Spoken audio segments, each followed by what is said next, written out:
Welcome everyone. It's 7 o'clock, but let's give folks a few more minutes to join in to see if anyone else logs in this evening, and we'll get started shortly.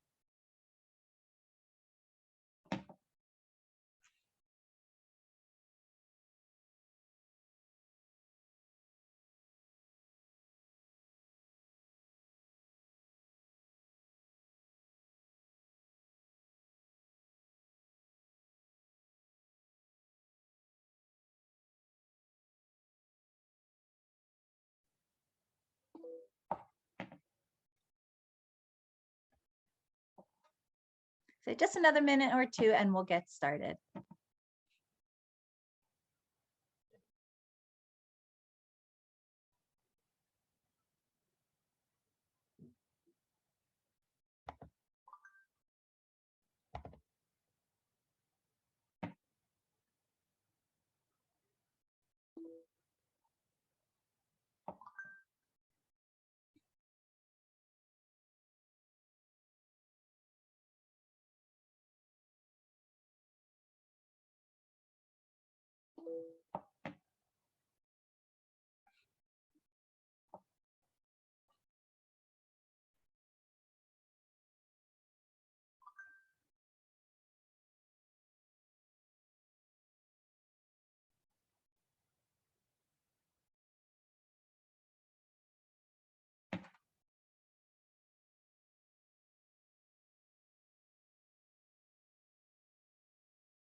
All right, let's get started here. And if others join in, we can always catch them up at the end. So the meeting tonight is for our restoration project at Quiet Waters Park. The community meeting ID is 645223. Please note that this meeting is being recorded. It is a requirement of the county.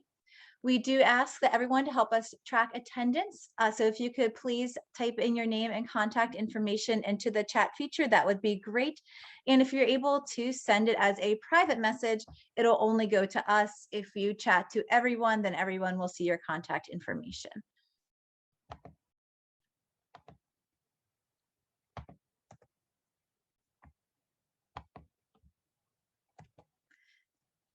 Okay, so this meeting is being held as a requirement from the Office of Planning and Zoning because of our modifications. After this evening, the meeting will be posted on the county's website. The link is below, but you can also just simply Google Anne Arundel County Community Meetings and you'll find all the information there.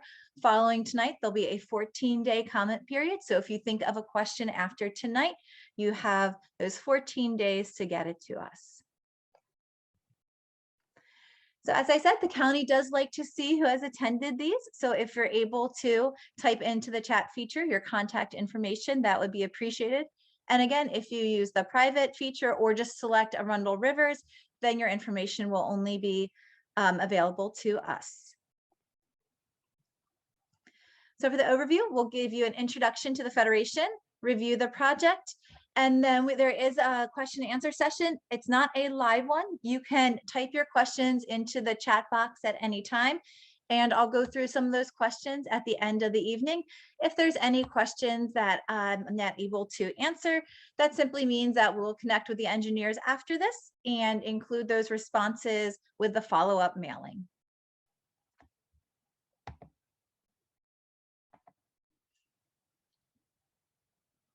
Okay, so this project is organized by the Arundel Rivers Federation.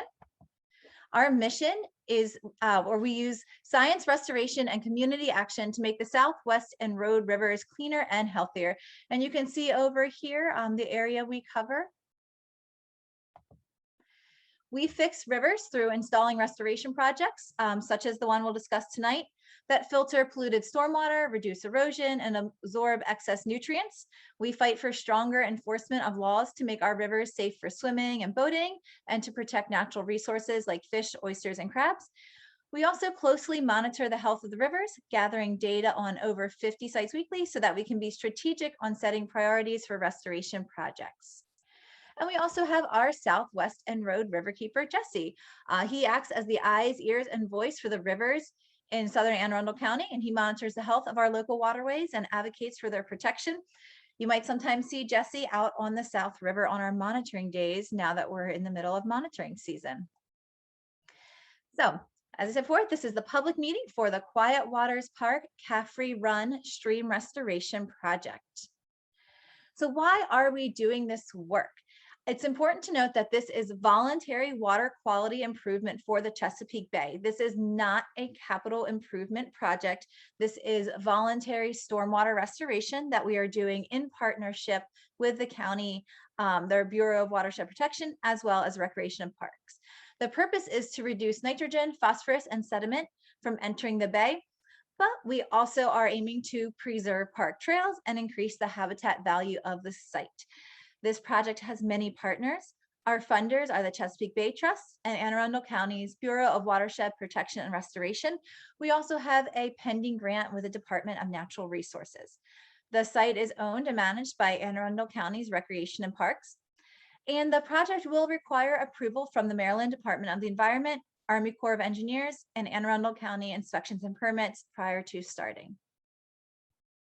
So why are community meetings required?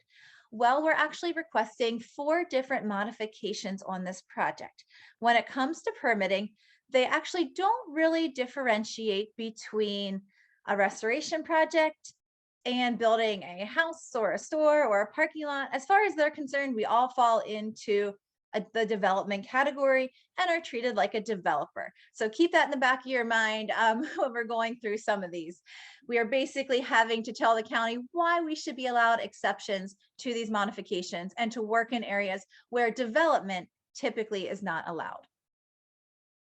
So this was the fun text that was in the letter mailed out to you. We have 4 different modifications that we're requesting. Again, think in the back of your mind. If we were proposing a house, you could see why the county would typically say no to all of these. But in our case, there's no way we can do our work without these requests. So our first modification, we're asking to work in non-tidal wetlands. Again, not an ideal place for a store. However, our project ties directly in to a non-tidal wetland. The stream is very eroded, and if we can't access that area to stabilize and restore the stream, it'll actually continue to degrade the wetland, make it worse, and even drain the wetland. So if we can't work in the wetland, we can't fix it. Our next modification is for streams. Typically, you cannot develop within a stream bed or within the 100-foot buffer of a stream. Wouldn't be the best place for a house. But again, if we're going to restore the stream, we need permission to actually work within the stream to restore it to something that's stable. It's going to stop those pollutants and create new habitat. Our next modification is for steep slopes. Again, think about it. You won't want to build a house right on the edge of steep slopes. However, in our case, our steep slopes are actually due to the stormwater erosion running through the site. And we need to access and modify those steep slopes in order to make the system stable and to install our project. And our final modification are non-tidal floodplains. Not the best place to put a house where it floods, but in the sense of a stream restoration project, we're working right in that area that's likely to flood. And we want to actually reconnect the floodplain and allow those flows to spread out over the land and slow down. But we can't get to the floodplain if we're not allowed to build there. So that's why we have to have this meeting and go through all these modification requests. We're requesting to work where development is typically not allowed. But in our case, we're not actually building any structures. We're restoring the natural landscape. Okay, so I know this is a lot of text, but bear with me. This is information that we are required to share. The project is on public land owned by Anne Arundel County Recreation and Parks, and it will remain public after construction. It's currently zoned as open space, and there will be no changes to zoning as part of our project. The critical area designations are limited development area and resource conservation area. Again, we're not changing anything in the critical area here.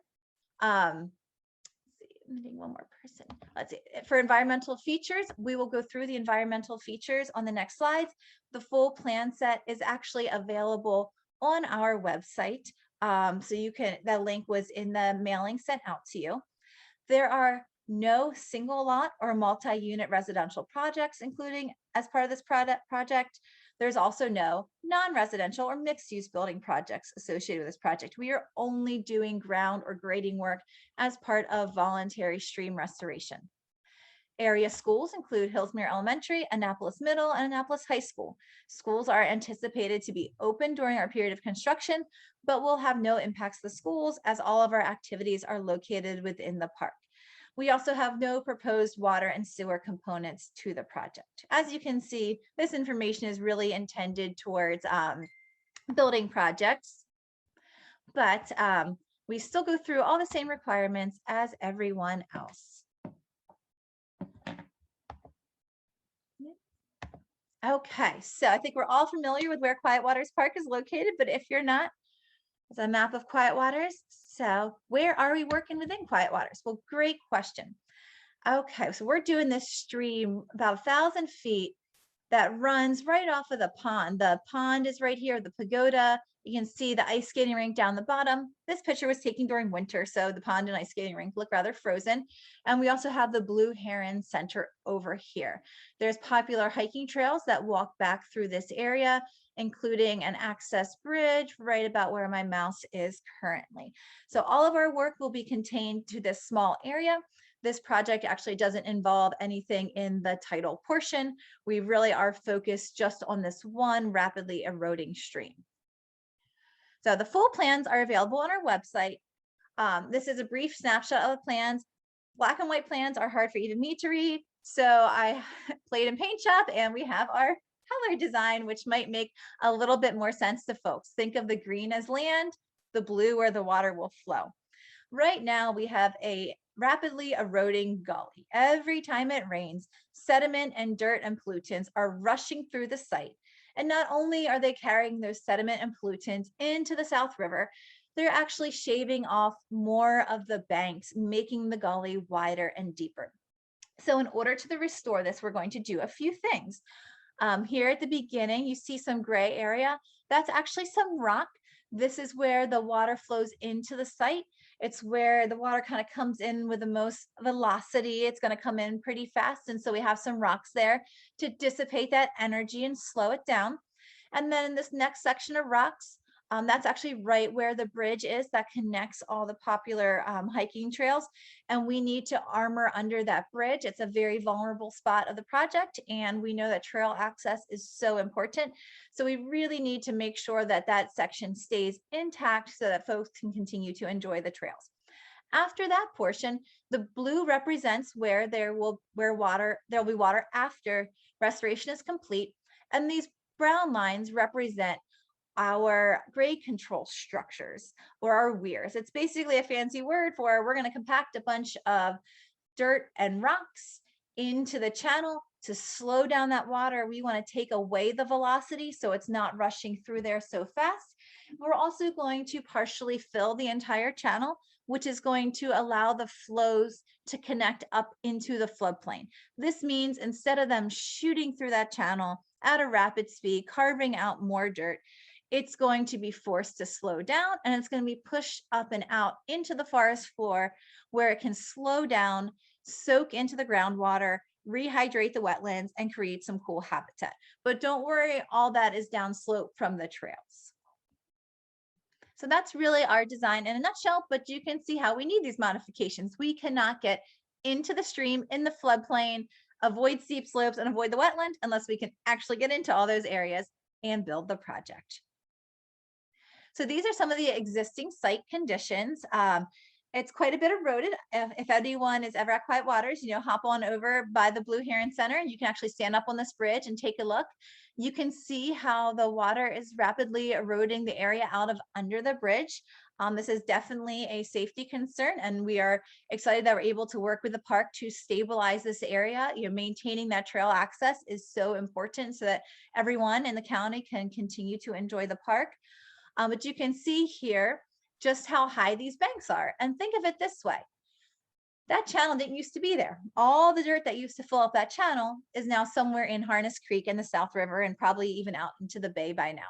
So this floodplain is very disconnected. Those storm flows are not getting up into the floodplain where they should be, where they can rehydrate the wetlands, create some cool habitat, and leave the sediment and the nutrients behind on land. So these are just some more pictures of the site. Again, the middle of the site, it's got quite some steep banks. And the last picture here is the very downstream end of the site where it starts to get stable enough that we're able to kind of tie the project into existing grade and make sure that there won't be further erosion heading down towards the water. And so I thought I'd share with you some completed restoration projects. Every restoration project is unique and it's very hard to compare the approach from one site to another. So this was a different style project. But as you can see here, this is from our Harrington Harbor North project completed this spring. On the left here is a coworker that's standing in a fairly deep gully that was just spewing sediment right into Herring Bay. And on the right, you can see what the site looks like post-restoration. We've really raised up that stream bed. We've reconnected the floodplain and storm flows can pass through there in a stable way without harming the bay. And on the bottom, we just have some of the fun native plants that we put in. We of course like to make sure we mitigate for any potential loss and maximize habitat as much as possible by planting the sites with volunteers when we're done. This is there's our photos from other projects we've done. This was also on Rec and Park property over behind the health department and Broad Creek Park. These are other stream projects where we used rock weirs to stabilize rapidly eroding gullies. And we now have very vibrant habitat pools that are full of frogs and turtles and fish and all kinds of fun critters. So that's all for tonight. If anyone has any questions, feel free to enter them into the chat feature. And if you think of something later, that's not a problem. There's a public comment form on the county's website that you can use to submit comments, or you can email them to me and we will include them in the minutes when we send them out in about 2 weeks. Thank you.